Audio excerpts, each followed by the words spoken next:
તો કેમ છો મિત્રો, તમારા બધાનું સ્વાગત છે ફરીવાર મારી યુટ્યુબ ચેનલ એજ્યુકેશન ઇઝ લાઈફમાં. આજનો ટોપિક હું લઈને આવ્યો છું ધોરણ 1 ગુજરાતી મીડિયમ પાઠ 1 શાળા તત્પરતા. વિષય છે કલરવ.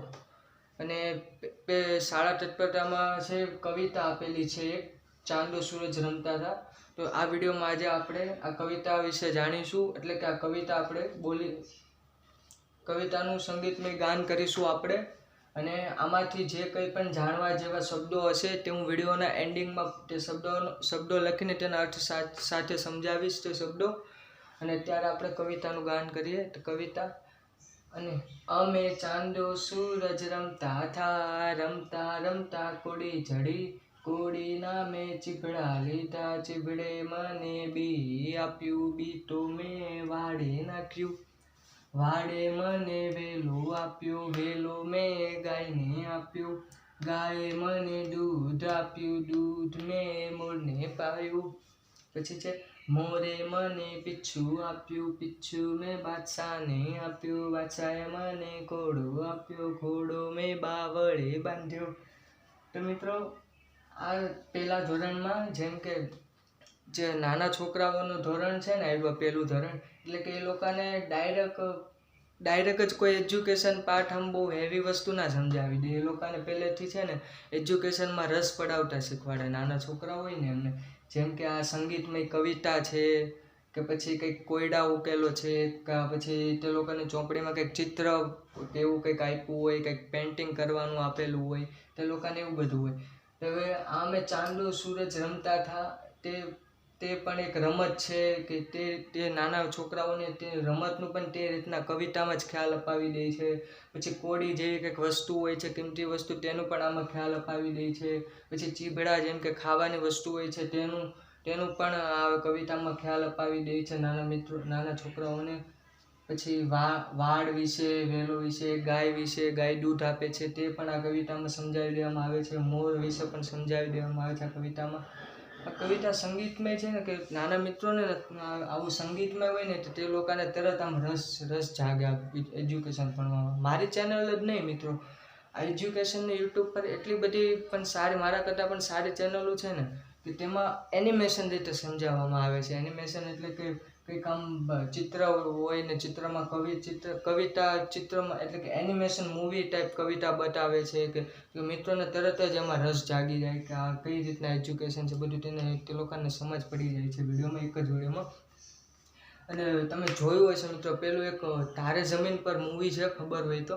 તારે જમીન પર મૂવીમાં ઈશાનને કેવી નાના છોકરાને ઓલી ભણવામાં પહેલેથી જ તકલીફ પડતી હોય છે. પછી તે હોસ્ટેલ જાય છે, પછી તેના સર તેને કઈ રીતના બધું શીખવાડે છે. તેની ઘરે જઈને પહેલાં તો તેની ખૂબી જાણે છે કે આ છોકરો છે તે કંઈક શીખવાને લાયક છે, એટલે કે આને પણ કંઈક કરવું ગમે છે, બધી વસ્તુ કંઈ શીખવું ગમે છે, પણ તે બધાથી ડરે છે, ડરીને કરે છે.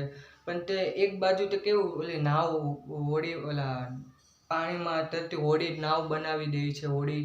પછી તે ચિત્ર પણ કેવા સારા દોરતો હોય છે. આમિર ખાન તેમના ઘરે જઈને બધી તેની ખૂબીઓ જાણે છે ને બધું. પછી તેને કઈ રીતના બધું ઇંગ્લિશ પણ બોલતા શીખવાડે છે, કે બધું વૈજ્ઞાનિકોની નૂતન બધી જાણકારી એને આપે છે. કઈ રીતના બધું સમજાવે છે કે નાના છોકરાને, કારણ કે આમિર ખાનને ખબર હતી કે આ ઈશાન છે તેને હોશિયાર થઈ શકે છે, એટલે કે એની રીતના બધું એક જ વ્યક્તિ એ છોકરાને એવી રીતના સર શીખવાડતા હતા ને.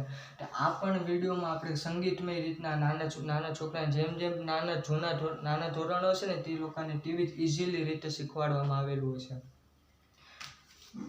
તો મિત્રો, હવે બીજી કવિતા પણ આપણે જોઈએ.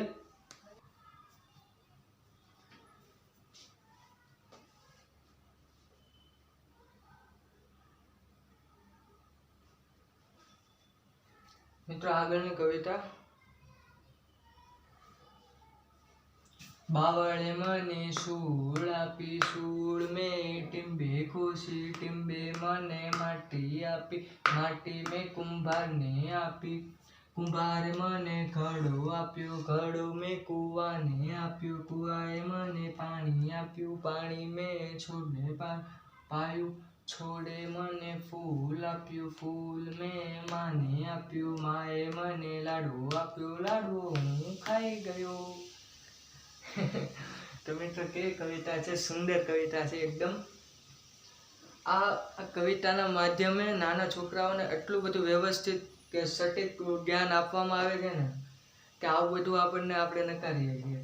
આ એકદમ વ્યવસ્થિત કે હવે માની લો કોઈ ખાલી એમનો એકદમ મુદ્દો ખાલી લખીને કોઈ પણ નાના છોકરાઓને કહી દીધો હોય ને કે લાડવા ખાવા માટે હોય છે એને શીખવાડતા નથી કાંઈ, કે કુંભાર હોય છે કુંભાર માટલા બનાવે છે કે એવું બધું કહી દે ને એવું બધું એને કાંઈ મગજમાં ન બને, ડાયરેક્ટ વાક્ય કહી દઈએ આપણે. એને કરતાં એને કવિતાના માધ્યમ એવું વ્યવસ્થિત એની પાસે ગાન કરાવે છે નાના છોકરાઓ પાસે, એને સંભળાવે છે ટીચર ગાન કરાવીને કે એટલું વ્યવસ્થિત કે માએ મને લાડવો આપ્યો, લાડવો હું ખાઈ ગયો, કેવું વ્યવસ્થિત મસ્ત શીખવાડે છે. તો મિત્રો આજની કવિતા અહીંયા પૂરી થાય છે. અને આ વિડીયોના એન્ડિંગમાં હજી મારે પેલા શબ્દો મેં તમને કીધેલા કે કવિતામાં જે કંઈ પણ શબ્દો હશે સમજવા જેવા, આપણને તેનો અર્થ નહીં ખબર હોય અમુક શબ્દો, અથવા નાના છોકરાને પણ ના ખબર હોય, કોઈ જોતું હોય કે તેના વાલીશ્રીઓ કોઈ હોય માતા પિતા તે નાના છોકરાઓને વિડીયો બતાવતા હોય પહેલા ધોરણના, અને ના પણ બતાવતા હોય તો બતાવજો. અથવા તમે પણ ઘરે કશું આવું બોર્ડ બનાવીને તેમને શીખવાડો, નાના છોકરાઓને ઘરે જ ટ્રેનિંગ આપો કે જેથી કરીને તમારે ખાલી સ્કૂલની જ ફી આપવી પડે. તમે ટ્યુશન તો તમારે ઘરે જ તમે શીખી શકો, કોઈ પણ યુટ્યુબમાંથી કોઈ પણ ચેપ્ટરના વિડીયો તમે શીખી શકો છો, કોઈ પણ ધોરણના વિડીયો જોઈને તમે તે શીખી શકો છો. તમે ટ્યુશનની અલગથી ફી પણ તમારે ભરવી નહીં પડે, ખાલી સ્કૂલની જ ફી ભરવાની.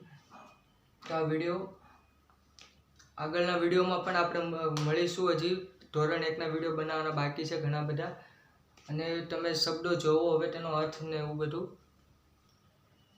તો મિત્રો ચાંદો સૂરજ રમતા થા, રમતા રમતા કોડી જડી. એ કવિતામાં ચાંદો સૂરજ રમત એટલે કે કઈ રમત કહેવાય? તો ચાંદો સૂરજ એટલે એ એક જાતની રમત છે, જેમ કે આપણે અત્યારના સમયમાં રમે પકડદાર રમતા હોય. કોઈ એક વ્યક્તિ દોડતો હોય અને તેની પાછળ બીજો વ્યક્તિ તેને પકડવા દોડે, તે પકડદાર કહેવાય છે. અથવા લંગડીદાર રમતા હોય તે રીતના આ ચાંદો સૂરજ પણ એક જાતની રમત આવે છે. કા પછી કોઈ પેલી રમત બી આના જેવી છે કે કોઈ વ્યક્તિ સંતાઈ ગયો હોય તેને ગોતે ને તેનો થપ્પો પાડવો, તે પણ ચાંદો સૂરજ રમતા હતા. તે બધી એક જ જાતની રમત કહેવાય છે. અને બીજો શબ્દ છે કોડી. કોડી એટલે શું કે દરિયાઈ વસ્તુ, એક જૂનું ચલણ.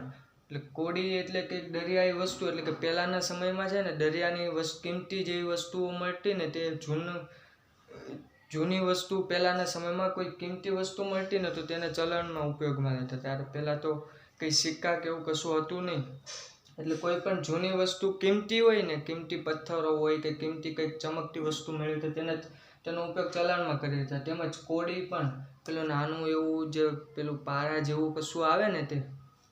અને ચીબડા એટલે કે ખાવાની એક જાતની વસ્તુ, તે કાકડી જેવું ચીબડા આવે લીલા કલરના, નાના નાના અઠ્ઠાણું બનાવીને પણ ખાઈ શકાય ચીબડા.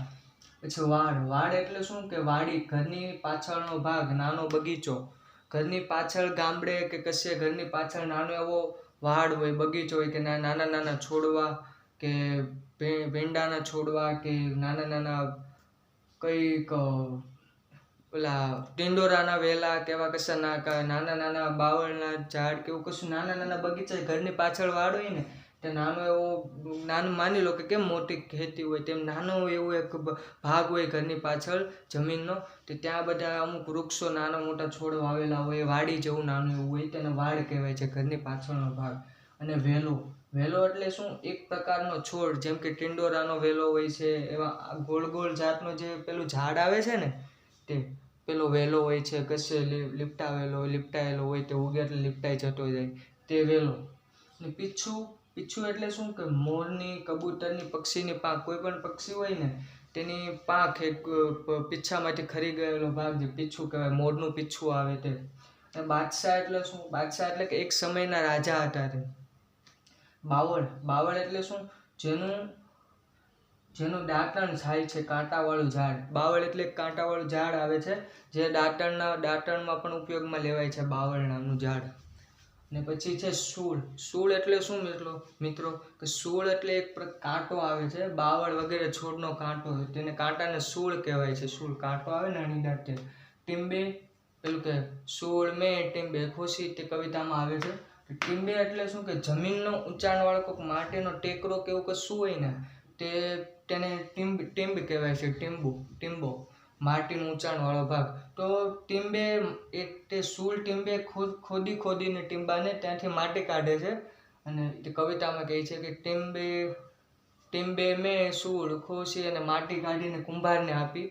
તે કાંટાવાળા ભાગથી માટી ખોદીને કુંભારને માટી આપી ઘડો બનાવવા માટે. કુંભાર કોણ? તો માટીના વાસણ બનાવનાર. ઘડો કે માટલું જે માટીના વાસણ બનાવે છે ને એનો કુંભાર કહેવાય છે. ઘડો એટલે શું કે માટીનું બનાવેલું એક જાતનું વાસણ જેમાં પાણીનો સંગ્રહ થઈ શકે છે. અને કૂવો એટલે કે ગામડાઓમાં જે પાણીનો સંગ્રહ થતો હોય, ઊંડાણવાળી વાવ કે પાણીનો સંગ્રહ થાય, ઊંડાણવાળી વાવ પાણીનો સંગ્રહ કરવામાં આવે છે જેમાં તેને કૂવો કહેવાય છે. ગામડે ઘણા બધા ગામમાં જોવા મળે છે હજુ પણ. અને છોડ એટલે કે નાના વૃક્ષો હોય ને તેને છોડ કહેવાય છે. છોડ. લાડુ કે ખાવાની મીઠાઈ, મિષ્ટાન, ઘરે બનાવવાતી મીઠાઈ જેમ કે મોદક કે ઘીના લાડુ હોય છે, ગોળ, ભાખરી ને બધું મિક્સ કરીને જે ભાખરી હોય તેનો ભૂકો કરી દેવામાં આવે છે. તેમાં ઘી ગોળ મિક્સ કરીને જે લાડુ બનાવવામાં આવે છે ને તે લાડુ.